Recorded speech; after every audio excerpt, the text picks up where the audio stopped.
Get them. When I get home, you'll get my taxes. But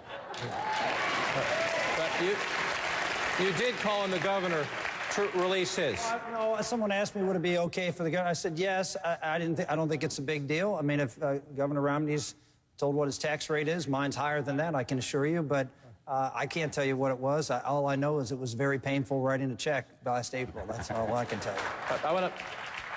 Governor Romney, you mentioned the Democratic attacks. I want to ask you to go back in history a little bit.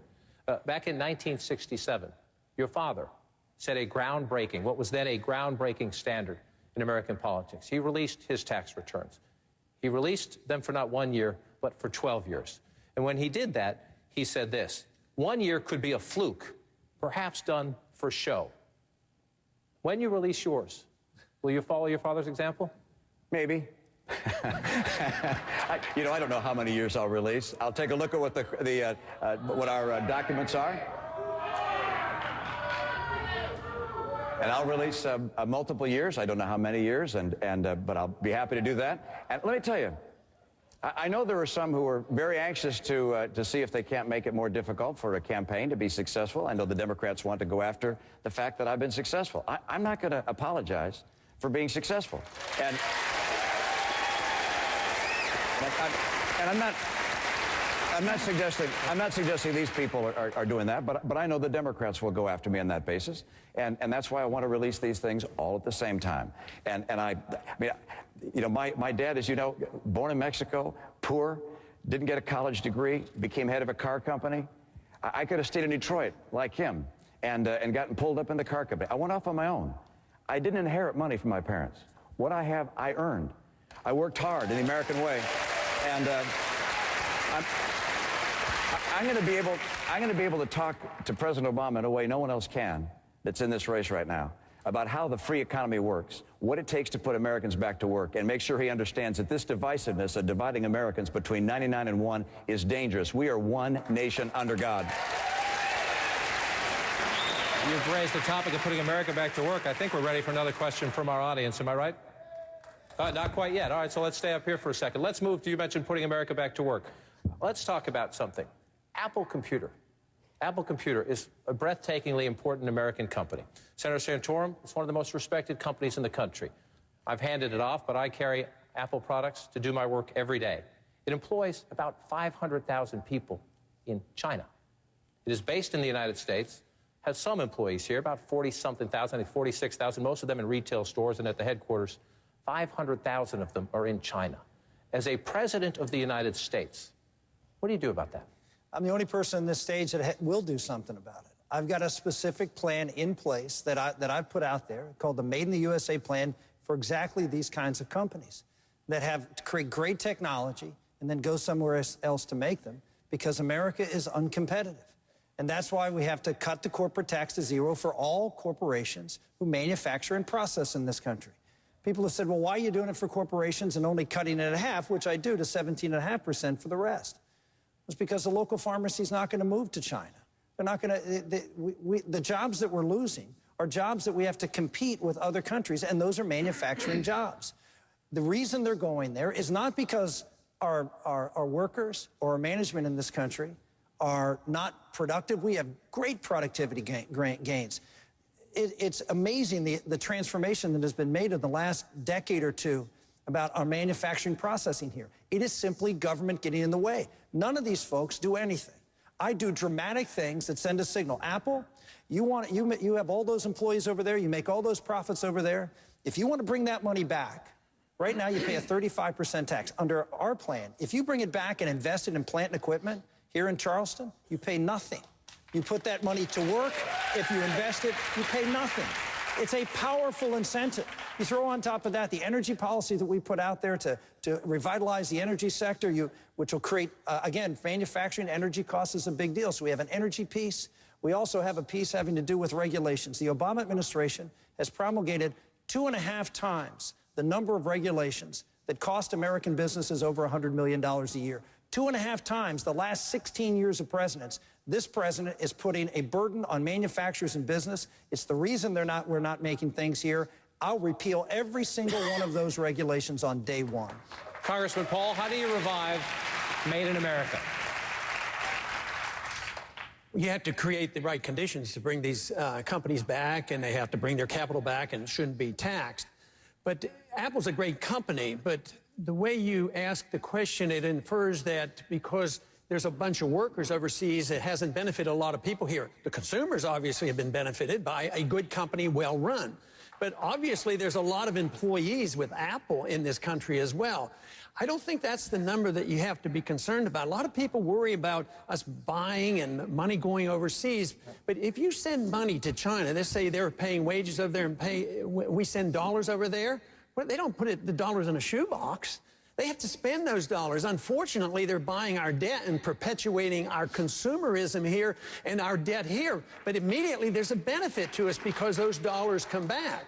But also, when you get products, if they're buying products cheaper over there, let's say the computer cost $100 instead of $1,000. Well, the person's just saved $900. That helps the economy. That $900 stays in that person's pocket. So whether it's shoes or a computer, so we shouldn't be frightened about trade or sending money on, but we have to look at the reason why they're doing this.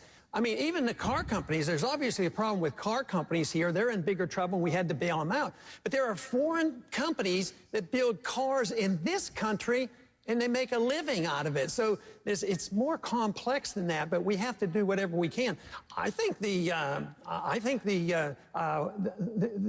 union problem, the right to work states, and of course I've chided Senator Santorum on this because he has voted, you know, against right to work. But we have to change these conditions to invite people back.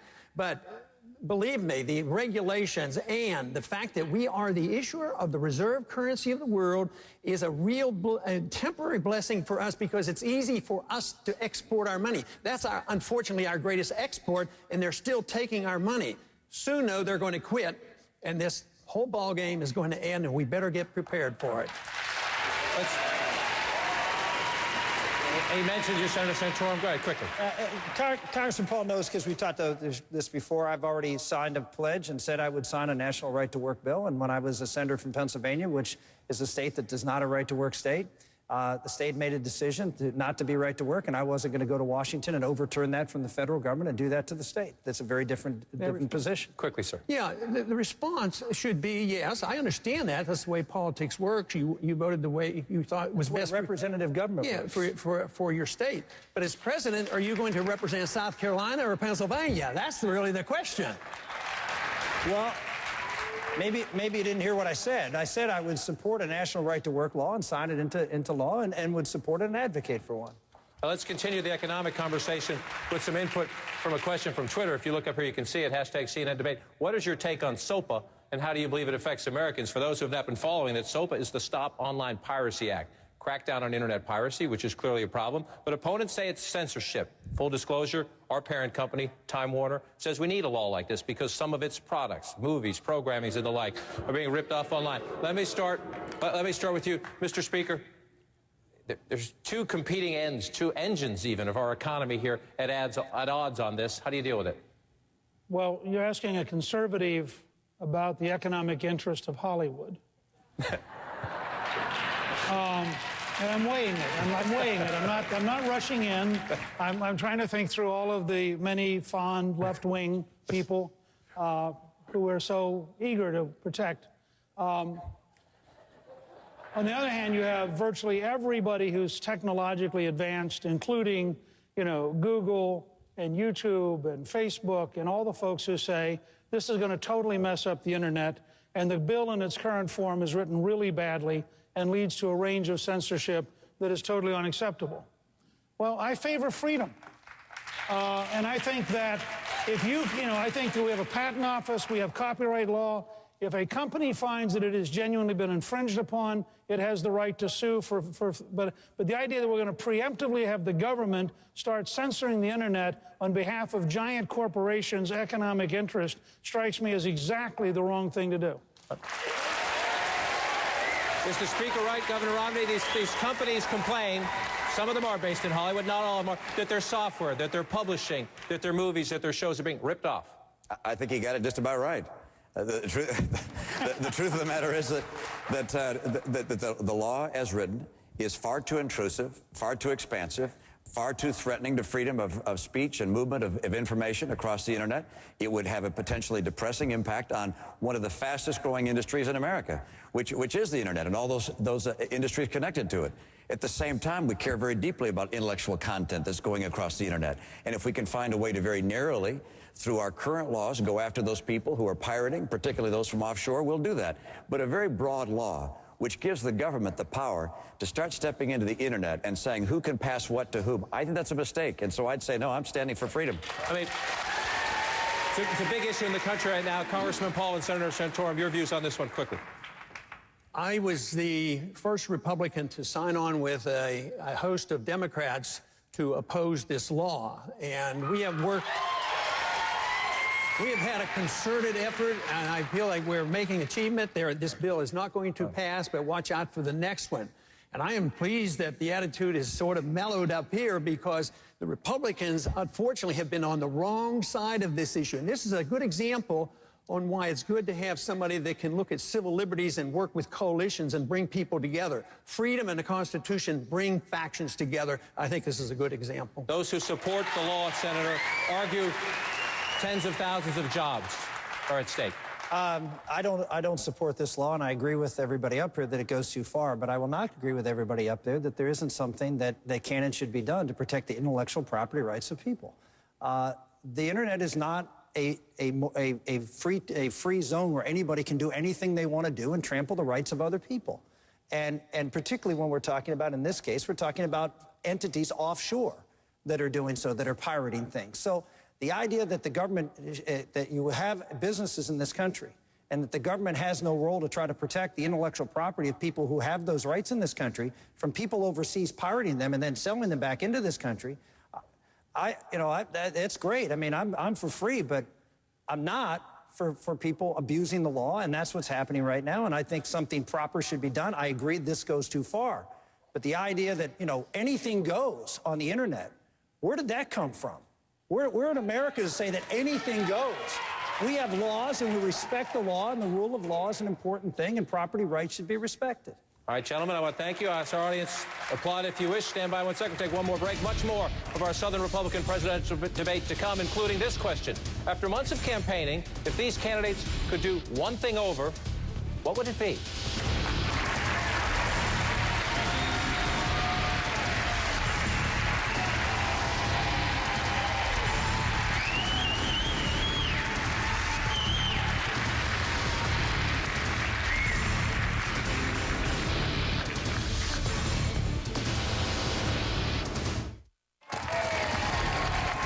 We're live in Charleston, South Carolina, and this is the CNN Southern Republican presidential debate. Many of you are watching online, commenting on Twitter, Facebook, and at CNN.com. When we come back, we'll ask the four candidates for president this question. After months and months of campaigning, if you could do one thing over, what would it be?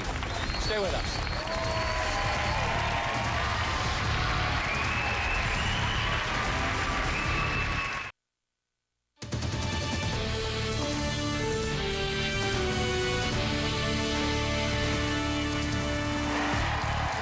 Welcome back to the Southern Republican presidential debate. I'm John King. We're live in Charleston, South Carolina.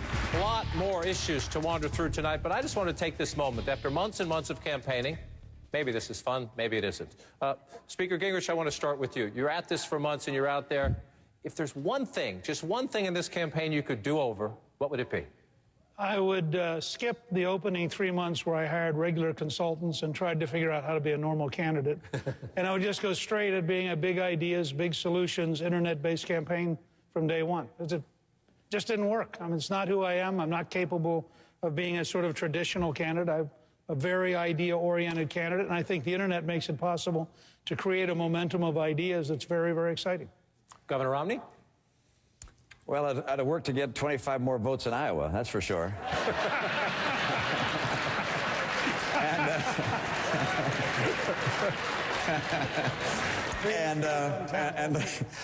Let's see. I guess I also would go back and take every moment I spent talking about one of the guys on the stage, and spent that time talking about Barack Obama, because